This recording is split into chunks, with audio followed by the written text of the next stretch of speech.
நல்லா இருக்கீங்களா?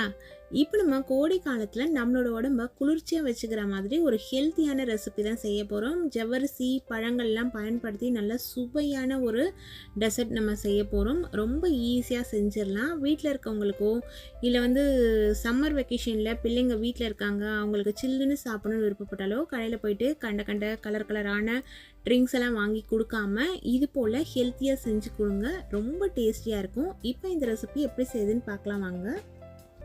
இந்த ரெசிபி செய்யறதுக்கு மாவு ஜவ்வரிசி 200 கிராம் அளவு எடுத்து 2 முறை வாஷ் பண்ணிட்டு சமையலுக்கு பயன்படுத்துகிற தண்ணி சேர்த்து 2 மணி நேரம் ஊற வச்சு வச்சுருக்கேன். இது போல் ஊற வச்சு செய்யறதுனால நமக்கு சமைக்கிற டைம் ரொம்பவே குறையும். அதனால தான் நீங்கள் ஊற வைக்காத சமைச்சிங்கன்னா குக் பண்ணுற டைம் நமக்கு அதிகமாக செலவாகும். இப்போ இந்த ஜவ்வரிசி நல்லா ஊறி இருந்துச்சு. அதை இது போல் வடிகட்டி வச்சு வடிகட்டிக்கலாம். நம்ம இந்த ரெசிபி பொறுத்த வரைக்கும் மாவு ஜவ்வரிசி நல்லாவே இருக்கும். வீட்டில் மாவு ஜவ்வரிசி இல்லாத சமயத்தில் நீங்கள் நைலான் ஜவ்வரிசி கூட யூஸ் பண்ணிக்கோங்க. நல்லா 1 லிட்டர் அளவுள்ள தண்ணி சேர்த்து இந்த பேனில் தண்ணி நல்லா கொதிச்சுட்டு இருக்குது. இப்போ வடிகட்டின ஜவ்வரிசியை எடுத்து இதில் சேர்த்துட்டு நல்லாவே நம்ம கலந்து விட்டுடலாம். ஜவ்வரிசி சேர்த்த உடனே மிதமான தீயில வச்சுருங்க.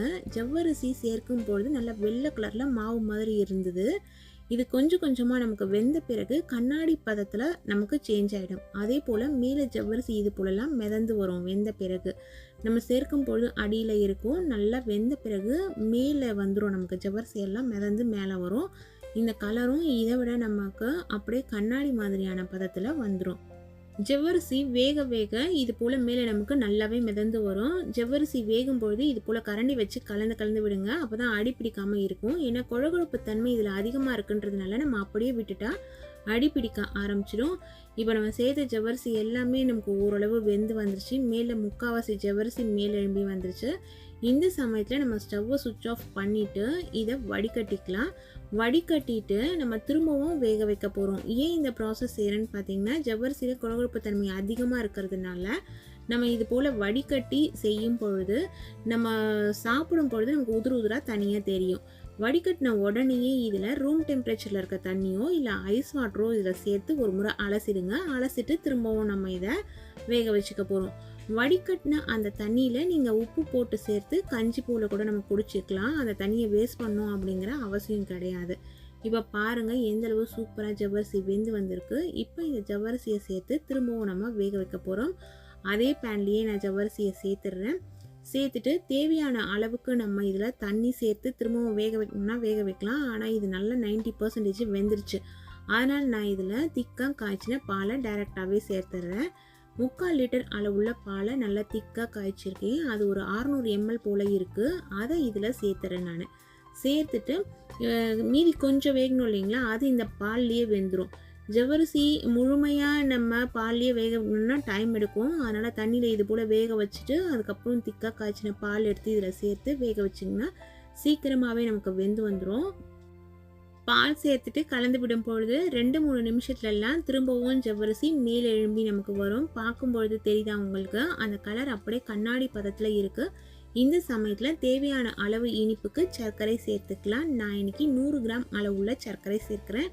நீங்கள் உங்களோட டேஸ்ட்டுக்கு தகுந்த மாதிரி சர்க்கரையோட அளவு பார்த்து அட்ஜஸ்ட் பண்ணி சேர்த்துக்கோங்க.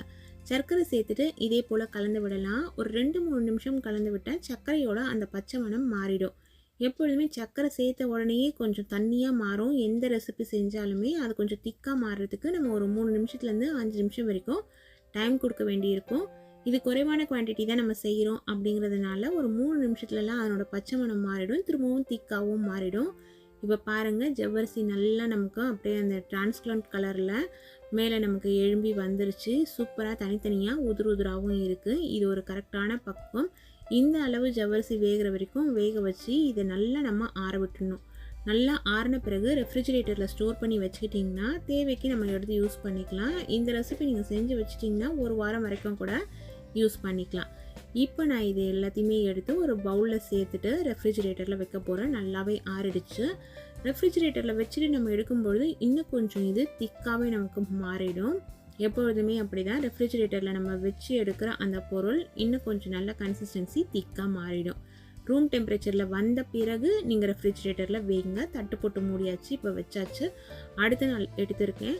இப்போ நம்ம கலந்து பார்க்கலாம் எந்த அளவு நல்லா திக்காக இருக்குது பாருங்கள். முன்னாடி நம்ம சேர்க்கும் பொழுது எந்த அளவு லிக்விடாக இருந்தது, இப்போ எவ்வளவு திக்காக இருக்குன்ட்டு.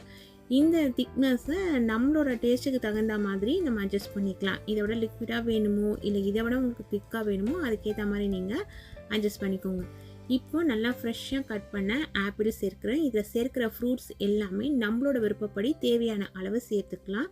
ஒரு சின்ன சைஸில் இருக்க கற்பூர வாழை, ரொம்ப சில வாழைப்பழம்லாம் ரொம்ப மசிஞ்சிரும், அந்த மாதிரி வாழைப்பழம் சேர்க்காதீங்க.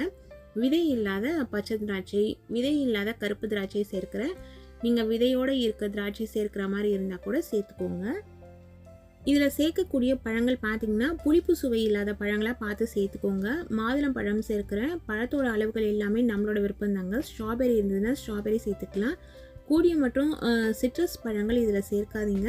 ஏன்னா நம்ம பால் சேர்த்து செஞ்சுருக்கோம் அப்படிங்கிறதுனால அதிக புளிப்பு சுவை இருக்க பழங்கள் இதில் சேர்த்து சாப்பிட வேணாம். அது உடம்புக்கு அவ்வளோவா நல்லதில்லை. இது போல் இருக்கக்கூடிய பழங்கள், ஃப்ரெஷ்ஷான பழங்கள் என்னென்ன இருக்கோ சேர்த்துக்கலாம். சப்போட்டா பழம் கூட சேர்த்துக்கலாம். ஆனால் ரொம்ப குறைவான அளவு அது பழுத்து இருந்ததுன்னா அதை சேர்த்துக்காதீங்க. கொஞ்சம் நல்லா நமக்கு பீசஸ் தெரியணும், அது போல் இருந்ததுன்னா சேர்த்துக்கலாம். பப்பாயா சேர்த்துக்கலாம். ட்ரை நட்ஸு, ஃப்ரூட்ஸு எது உங்ககிட்ட இருக்கோ சேர்த்துக்கலாம்.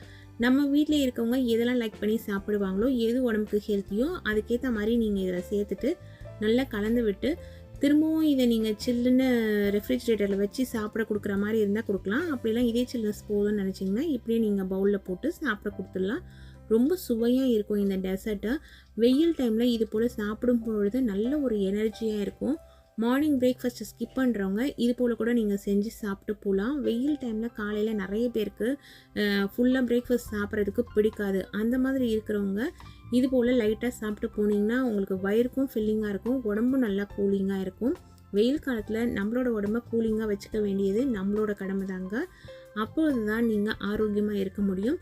தேவையான அளவு தண்ணி குடிங்க. இது போல் ஹெல்த்தியான ரெசிபிஸ் வீட்லேயே செஞ்சு சாப்பிடுங்க. நீங்களும் இந்த ரெசிபியை இதே அளவுகளில் பக்குவம் மாறாமல் உங்கள் வீட்டில் செஞ்சு சாப்பிட்டு என்ஜாய் பண்ணுங்கள்.